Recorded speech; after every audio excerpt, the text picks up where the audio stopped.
Good morning. Thank you for joining the conversation with the Luciana.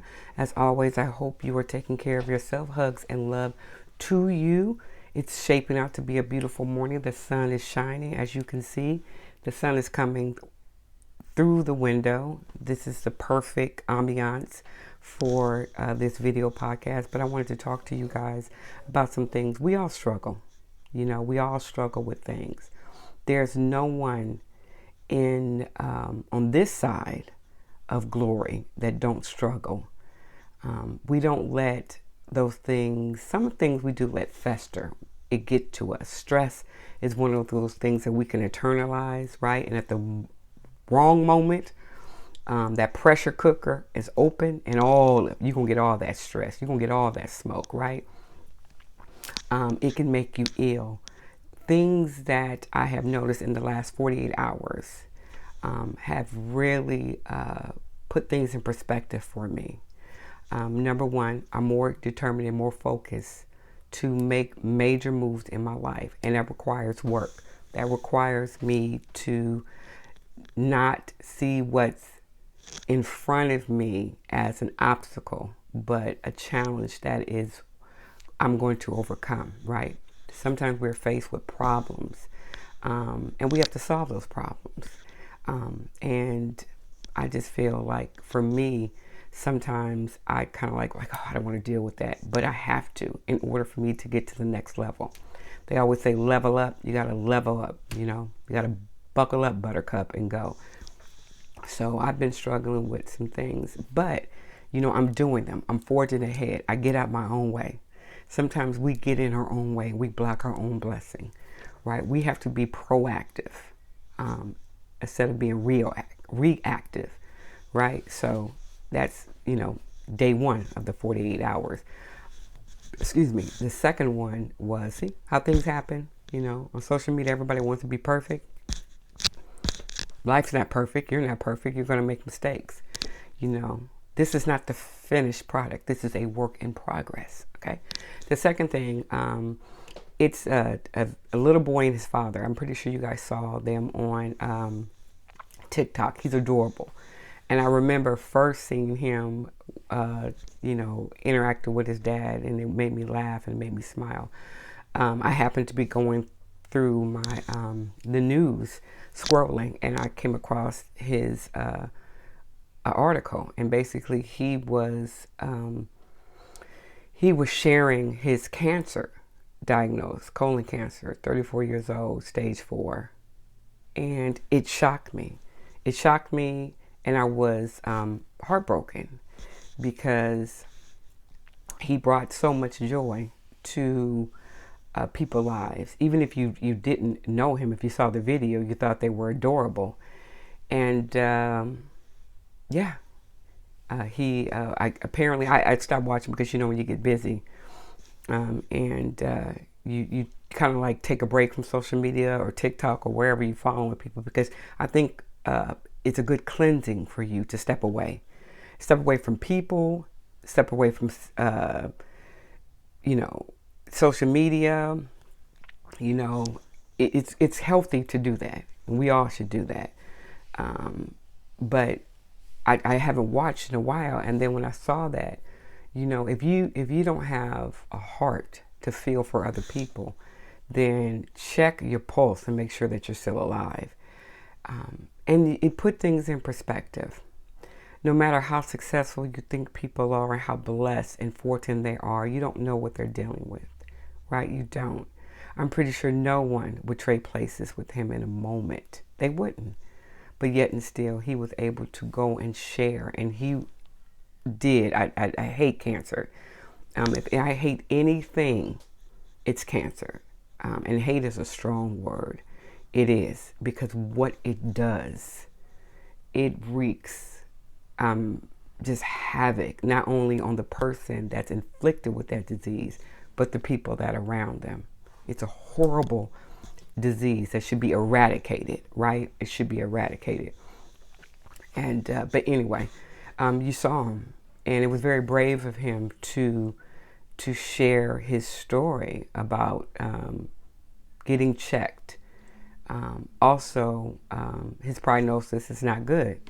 But we know who holds the ultimate medical degree. And when man says no, God says yes. So we're praying for healing, right? Even stage 4, God can do great things. But I saw him, and it puts things in perspective where, you think you're going through something. Can you imagine being told that? That you have 5 years to live, that you have something that is and potentially going to kill you. I don't think cancer necessarily kills a person. And let me. I know you guys gonna say yes, it does. No, it doesn't. You fighting with every fiber in your being. You fight until your last breath. I know my dad did. I know my dad fought hard, but he accepted his fate. You got to have faith to accept your fate, and you can't be angry because you was given these cards that you were dealt with. But you really have to stop complaining about things, being jealous of people because you don't know what they're going through. I prayed this morning between the hours of 12 a.m. and 3:30 a.m. I just wrestled, toss and turn, and I end up turning to the one thing that I knew was prayer. And I'm like, I'm not understanding. Why am I, I'm doing all this, but why am I facing so much? And it's almost like, who are you when that pressure cooker is open? You have developed so much character, so much strength, so much resilience. You're focusing on everything else when I want you to focus in on you, right? That's what it boils down to. It's really focusing on you. And you're not being selfish. You're being self-full, right? Because there are times where I can just let it go. I can let it rip. And you can't always be that way. You have to have patience. You have to have courage. And you have to have discernment. You do. And when all those things that you're trying to do fail, prayer works. Prayer can stop you from slapping the taste out of somebody's mouth. Prayer can stop you from losing your job because you done cussed everybody out. Prayer can stop you from creating the circumstances where your freedom is being restricted. It can. You can override that. We have free mind or free will. We can override that all day. People do it all the time. But when you develop that sense of peace, that restraint, the peace that surpasses all understanding, then you can say, I got this. I see. I see. So, yeah, I did. I went through my phone today, delete, block, block, because I don't need you. And it's not that, I'm doing it to punish you, or I just don't need that distraction. I don't need you to come in and out my life. I need you to go away. I need you to go away because I'm working on some things, right? I'm focused. And sometimes when you're trying to do something, really do something, and God really wants to speak into your life or do some things, you can't have those distractions. It's not that you're punishing those people. Those people are just not part of your journey or your story right now. So I've done it. Okay, I don't care how you feel. You know me, F your feelings. I don't care. I'm doing this for me. I have people that, for some reason, the season has changed and they're gone. That's okay. I'm not angry. I'm not upset because you chose to go a different direction. Our paths may meet again and they may not. Sometimes the final straw is the final straw. It just is, It just is. My cousin, he texts me, so I see it on my line. So I just wanted to talk, I'm a firm believer in not, you know how I feel about feelings. Um, we, uh, we, you know what? It's amazing how you try to do something, and I'm saying, not, because, you get these alerts, and I wanted to read it. But that's life. Life is full of distractions, sometimes. And it's what you do with those distractions. You can read it and still have a conversation. I can still talk about what I was going to talk about. But anyway, as I seize today, as you seize today, don't worry about being perfect. There's no such person or thing that is perfect. The situations may be ideal, but who knows when that storm, hurricane, tornado is coming? You don't know.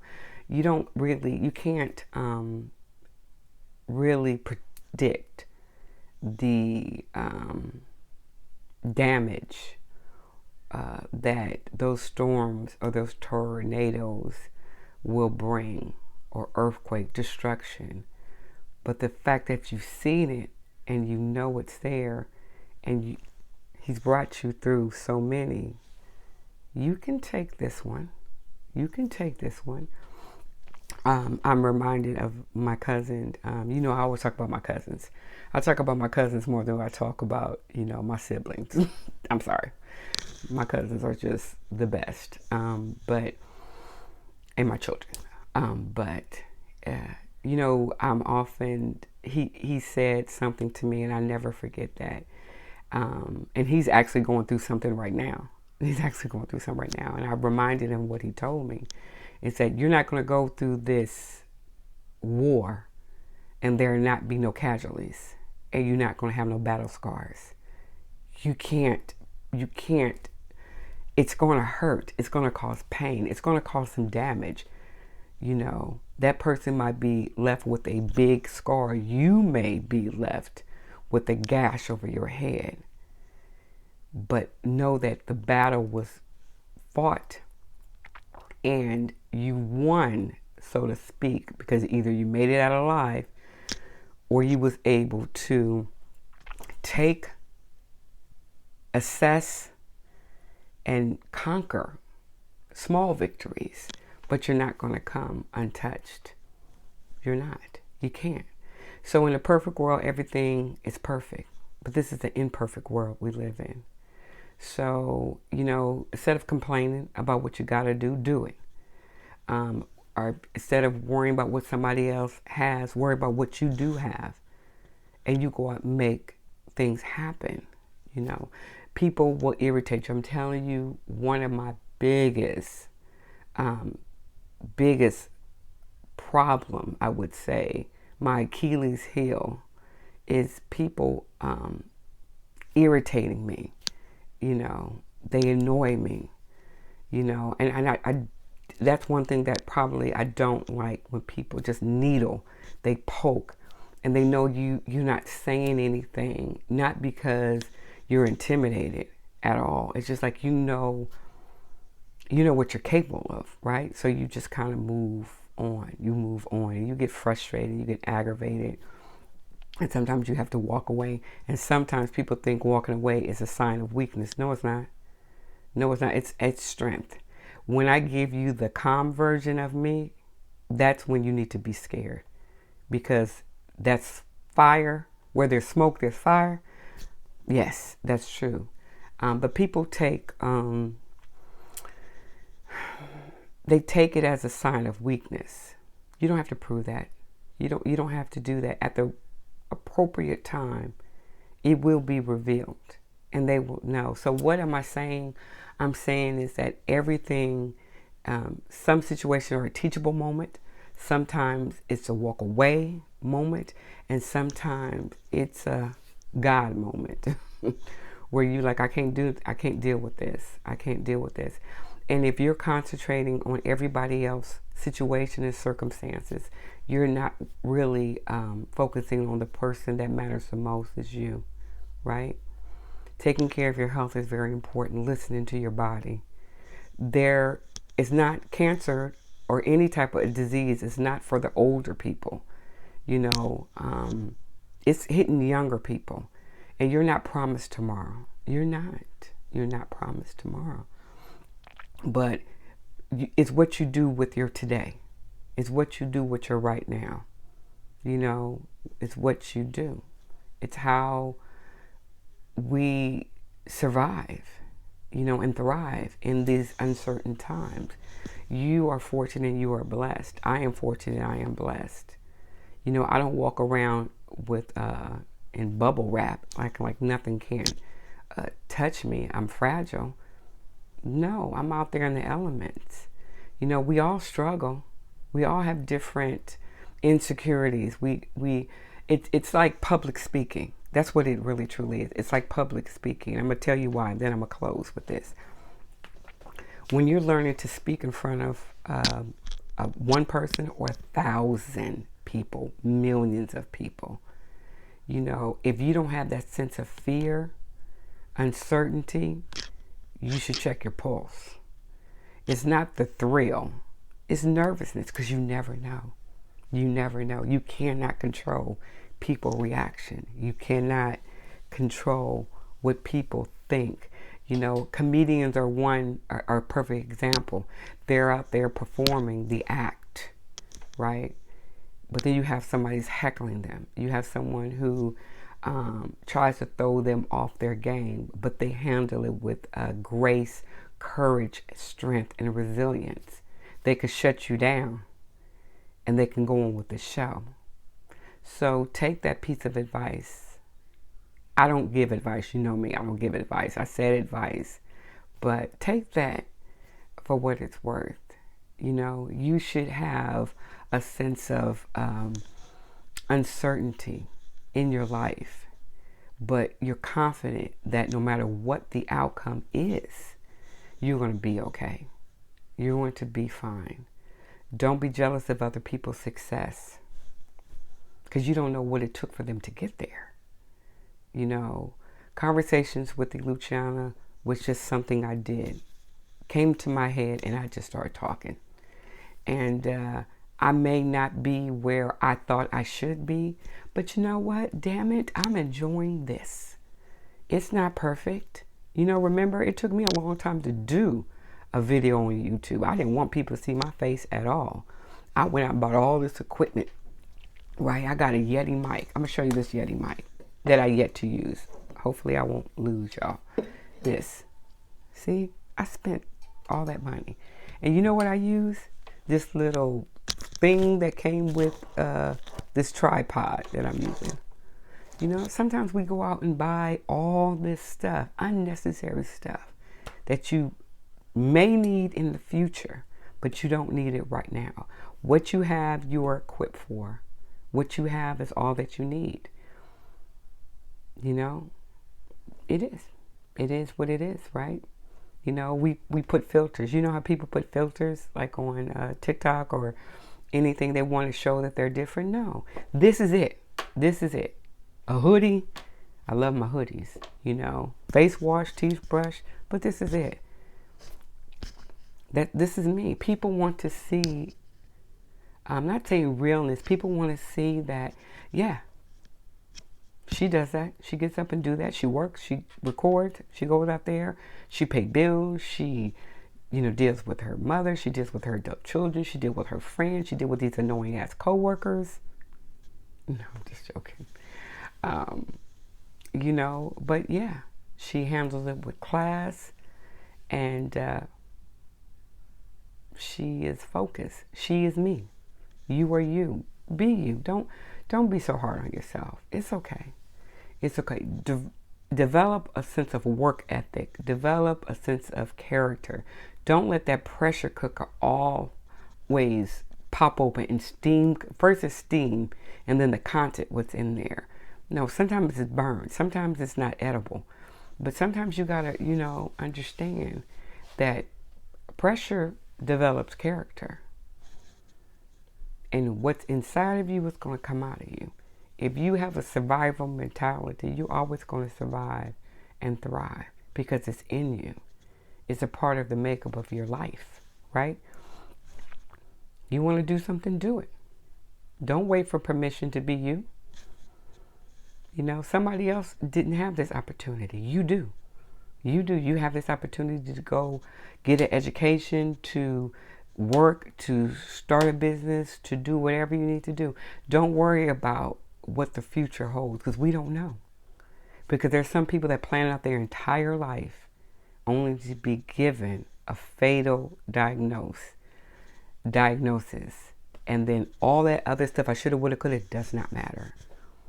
Don't wait to the end to start living from the beginning. Don't wait. Don't. Stop worrying about why and who left you. They're gone. That's their problem. They ain't yours. All that energy that you're putting out there for someone else, turn it to you. Focus on you. You'll be better. If your head is up and you're focusing on what you got to do and you're not concerned about what they're doing, you're going to be fine. You're going to find. And when they come knocking, hello, I'm like, what? I haven't heard from you. I've been busy. What have you doing? Oh, I don't know. You in the same place where I left you. Gotta go. You know, appreciate this. I have another one. A professor at the college I was attending said something, because there was this guy, I think I told you guys before, there was this young man, and he can cuss. Every word out of his mouth was a cuss word. He was younger, but he would cuss, and I remember playing this pickup football game with him. But anyway, I remember him saying, "Oh, he's gonna hit me," and I dropped. But anyway, let me get back to the story. He was killed. He was killed tragically by people that he invited into his home. Don't know the situation, don't know the circumstances, but he was killed. I think it happened in Fairfield, California. And his parents found him dying in his room, right? They arrested the people responsible. But I remember going to class, and I remember that bothering me so bad. And so the professor at the time said to me, I said, that really, really bothered me. He said, how you honor his life, how you pay respect for his life, is that you never forget, but you live life for him. And what he meant by that is that he's not here, but his legacy can live on by you having the opportunity to do the things that he cannot do. Speak out, make a difference, get a higher education. And that's how we have to look at it. We have the opportunity to make the difference, to be the difference. Don't let nobody steal your shine, your glow, your flow. Live life on purpose, with purpose. Thank you for joining Conversation with E. Luciana. You can find me wherever you stream your podcast. I'm also on YouTube. I'm on Instagram. And I am also on Twitter. Twitter is a hit and miss with me, but I'm on there too. So anyway, thank you for joining the conversation. Have a good one. I'm out.